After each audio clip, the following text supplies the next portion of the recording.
So hello dear colleagues, in this lecture we are going to look at a Z-statistic. So a Z-statistic is going to help us to test our hypothesis. So we are doing what we call hypothesis testing using a Z-statistic. So a guiding question says a random sample of 52 cereal servings has a mean sodium content of 2 to 5.9 milligrams with a standard deviation of 10 milligrams. Can the cereal maker conclude that the mean sodium content per serving is less than 230 milligrams at 0.01 level of significance? So, one, we note the level of significance is 0.01, and we are also told that the mean that we are talking about is about 230. Okay, so now first of all we need to look at the sample size. N is equal to 52 and has a mean sodium content, so the sample, okay, the sample mean is equal to 225.9. Okay, the standard deviation is known as 10. Okay, and the cereal maker concluded that the mean sodium content per serving is less than that at a level of significance 0.01 or 1%. So first of all, since we are dealing with testing the truth, or testing to see if this conclusion would make sense, then we need to do what we already said is hypothesis testing. So we need a null hypothesis. So our null hypothesis H naught, okay, says that our mean is equal to 230. Okay, the alternative hypothesis would say that our mean is less than 230. We are dealing with one tail test. Okay, so one tail test that is going to be on the left. So since n is greater than 30, then we are going to deal with a z value.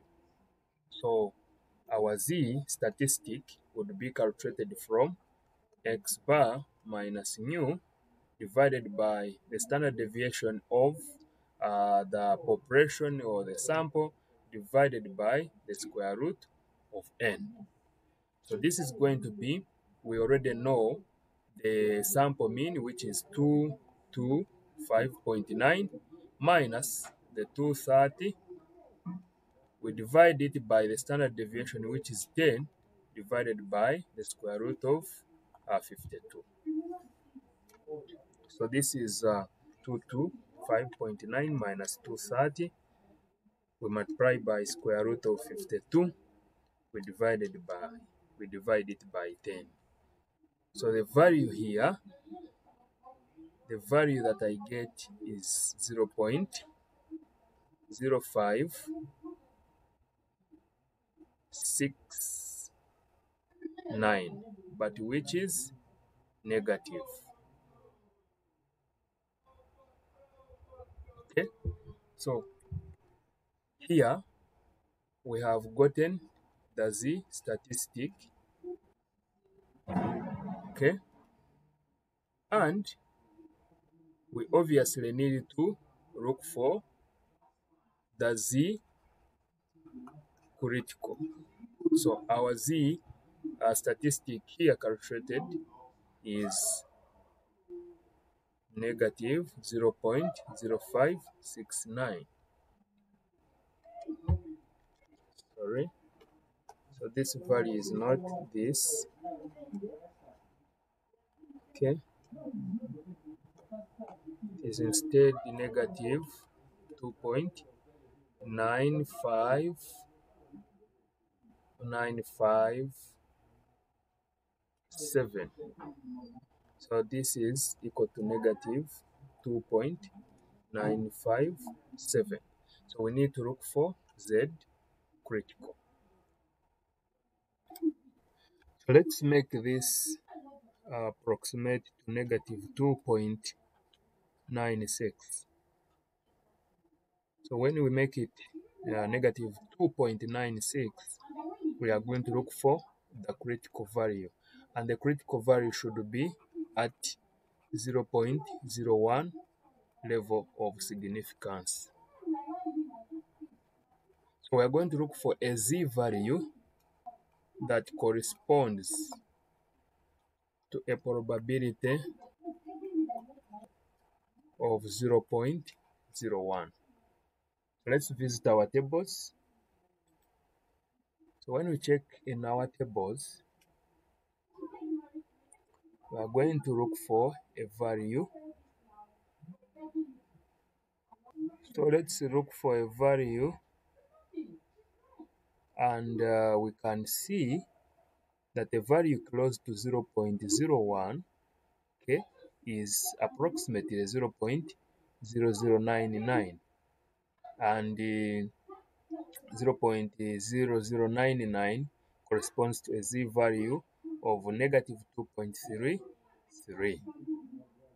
So that Z value, Z critical, is equal to negative 2.33. What does that mean? If I draw my normal distribution curve, remember this is 0, and if this is my critical value, negative 2.33, okay, I will find that the Z statistic that we have calculated is around negative 2.96. So this is alpha 0.01, and this is the rejection region. So if it is the rejection region, what does that mean? We see that the Z statistic is in the rejection region. So if it is in the rejection region, what does it mean? It means we can reject the null hypothesis. So if we can reject the null hypothesis, which says that our mean is 230, that means we can adopt the alternative hypothesis, which says that the mean content of sodium per serving is less than 230 milligrams. So therefore, the conclusion is that the mean sodium content per serving is less than 230, as the alternative hypothesis says. And so we will have answered this particular problem. Okay, can the cereal maker conclude that the mean sodium content per serving is less than 230 milligrams? Yes.